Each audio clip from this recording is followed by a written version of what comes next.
এই যে ম্যাডাম, আপনি যে ব্যায়াম করেন, আপনি চারিদিকটা দেখতে পারেন না? আমার যে নাকটা কালকে ফাটিয়ে দিয়েছিলেন। আমি কি করে জানবো আপনার যে পিছনে?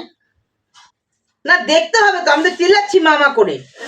আমি যখন ব্যায়াম করি আমি পিছনে কে দেখি না কাউকে। এ বাবা, তাহলে তাহলে কি করে হবে? এই নাক মুখ ফাটিয়ে দেবে সবাইকে? থাকো কেন আমার পেছনে? এ বাবা, তাহলে আমি কোথায় যাব? সরে দাঁড়াবা। তাহলে কি আমি বাড়ি চলে যাব? না, বাইরে যেতে বলিনি, কত চলো যেতেই পারো। হ্যাঁ, আমি তো চলে যেতে চাইছি, কিন্তু আমার প্রাইভেট প্লেনটা তো এখনো এসে নামেনি। নামলেই আমি চলে যাব। বৃহস্পতিবার করে মানে আমার প্রাইভেট প্লেন আসবে, আমি চলে যাব। তো প্রাইভেট প্লেন কবে হলো? তোর বর কত কত টাকার মালিক?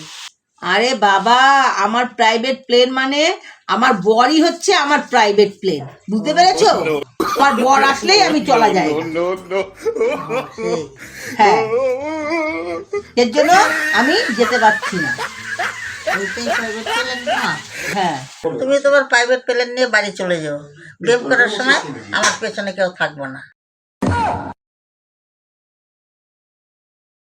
আমাকে এত বড় ইনসাল্ট জুলুম, এত বড় ইনসাল্ট জুলুম করতে হয়? আমার প্রাইভেট প্লেনটা এখন গ্যারেজে আছে।